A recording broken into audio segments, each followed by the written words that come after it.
Good morning, Pariaso Biles, Both Forces Stand Team. Today we're going to be talking about buildup, issuance, and maintenance for standard issue PPE cold weather gear. That well-maintained RNS equipment is vital for safe operation of the Coast Guard.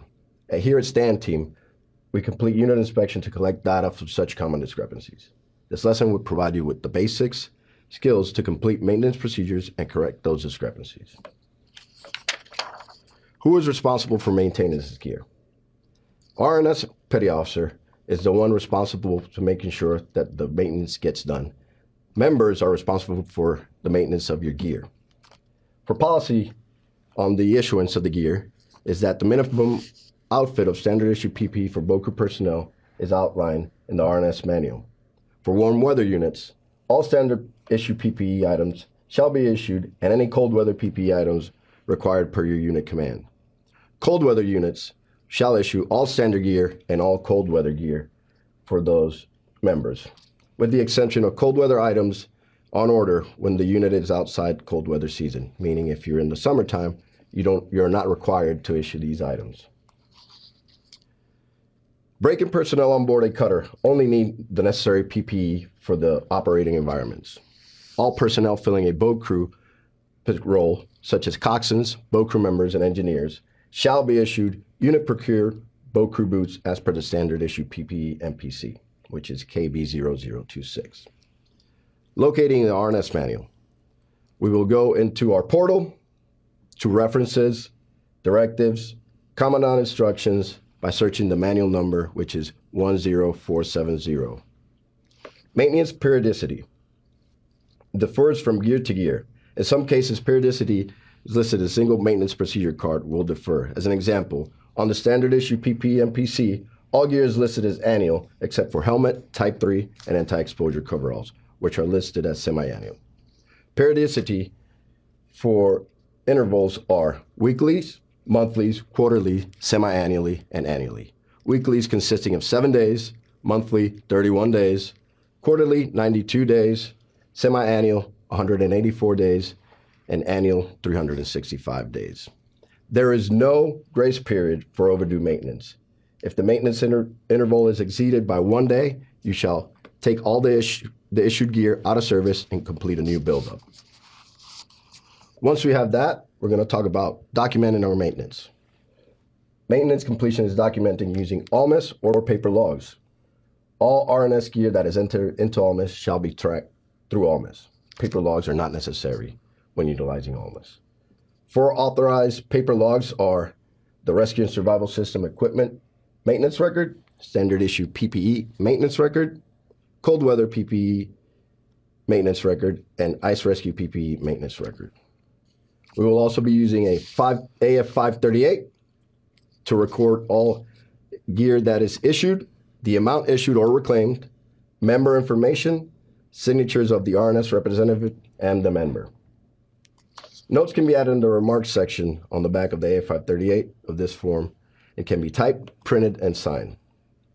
Units may create their own electronic version of a AF538. Before maintaining any gear or issuing any gear, we have to locate the correct MPC. We locate our MPCs by navigating through CG limbs. This is found in your pixel dashboard on your home screen. Once you find CG limbs, you will enter the correct MPC number on your search engine and click search. For this one, we will use an example of for KB0026. Note, do not store MPCs on your computer since they update frequently. Objectives for Ready Service Pyrotechnics per Maintenance Procedure Card KB0096. Locate applicable MPC. Inspect clean Mark 79 Personal Distress Signal Kit.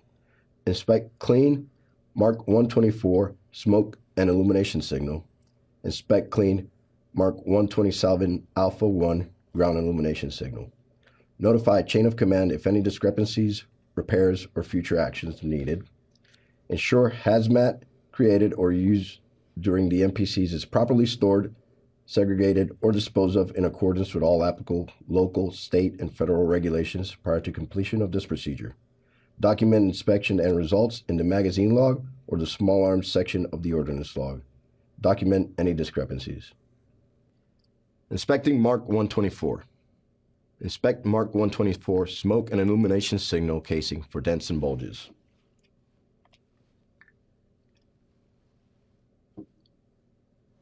Inspect Mark 124 smoke and illumination signal casing for moisture and corrosion.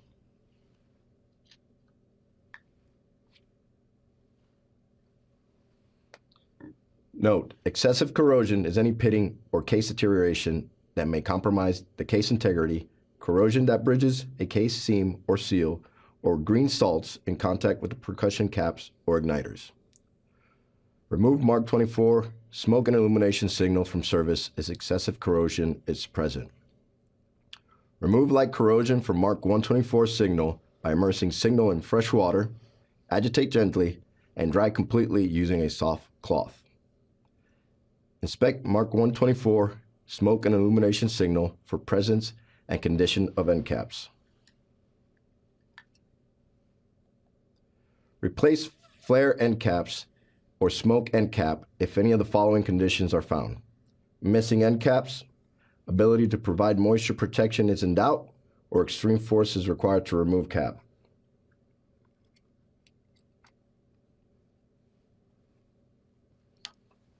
Inspect Mark 24 smoke and illumination signal for legibility of lot numbers and operating instructions. Remove Mark 124 smoke and illumination signal from service if lot number or operating instructions are not legible. Verify clear tape is installed over signal instructions and lot number. Verify number and condition code with local servicing armory in accordance with the latest NARs, Notice of Ammunition Reclassification, or NAVSUP PAPA TAC 801 Ammunition, Unserviceable, Suspended, and Limited Use, Chapter 3 and Appendix A. Remove Mark 124 smoke and illumination signal from service that has condition code other than Alpha or Charlie. Contact the servicing armory for replacement items as necessary, and document inspection and results in the magazine log or the small arms section of the ordnance log. Inspecting Mark 79. We'll start by removing projector and bandolier with instruction cards from plastic bag. Inspect plastic bag for tears or deterioration. Replace as bag is torn or ripped. Ensure all items, including the paper directions and lot number information, are transferred to the new bag. When using locked sack bag, secure bandolier to grommet inside bag using a 48-inch lanyard. When using the locked sack bag, the bandolier is secured around the grommet, located inside the bag using a sear-cut 48-inch secured with a bowline on each end. Inspect each Mark 80 signal for dents, damage, threads, and loose cap ends.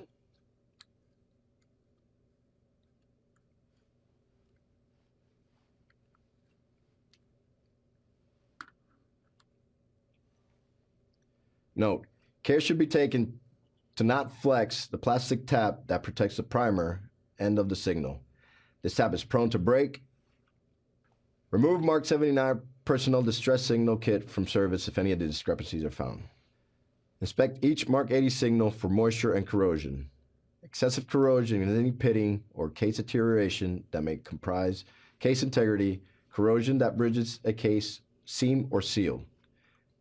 Slight corrosion at the end cap/body interface may have more severe internal corrosion. Remove Mark 79 personnel distress signal kit from service if excessive corrosion is present or if there is corrosion in the cap-body interface area.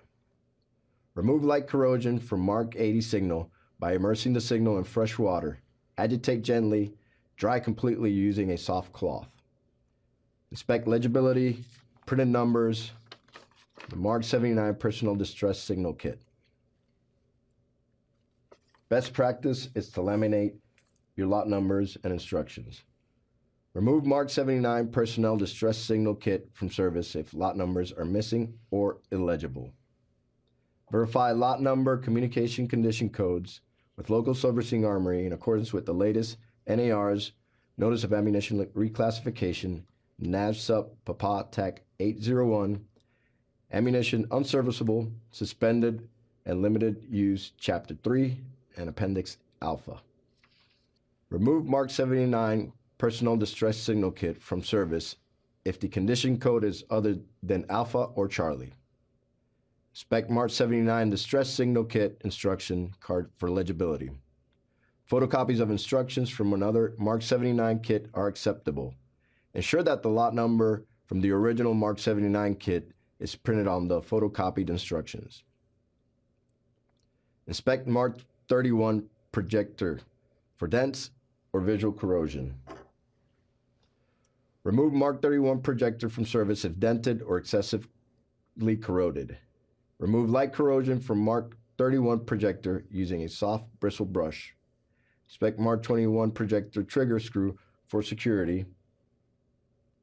If loose, secure trigger using thread lock. Lubricate Mark 31 projector spring assembly with 1 drop of CLP. Remove Mark 31 projector from service if the firing pin does not move freely.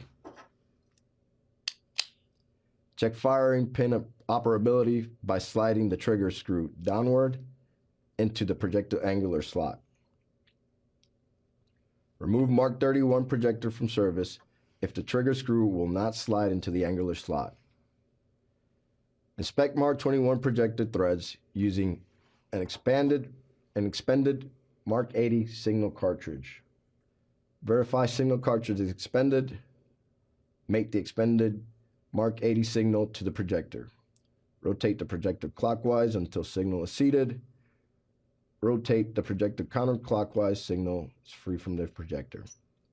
Return Mark 80 signal to secure location.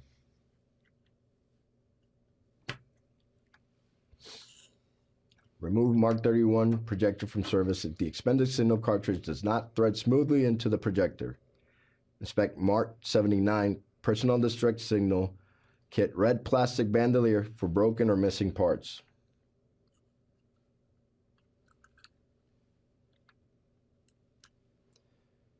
Inspect lanyard between projector and bandolier for cuts or frays.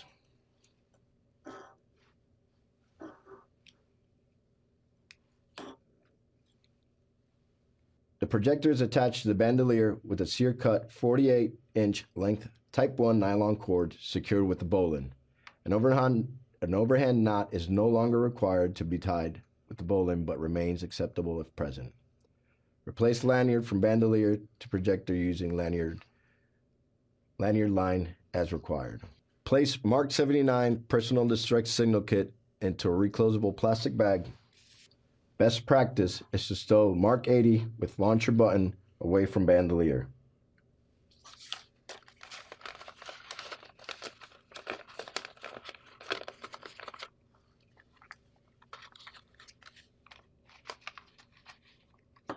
Contact the servicing armory for replacement items as necessary. Document inspection and results in the magazine log or the small arms section of the ordnance log. Inspect Mark 127 Alpha 1 ground illumination signal container for the following: corrosion or foreign material that threatens structural integrity, physical defects that might emit water intrusion, dents or damage which have made damage the signal inside or may inhibit removal of the signal from the container, and container is sealed closed.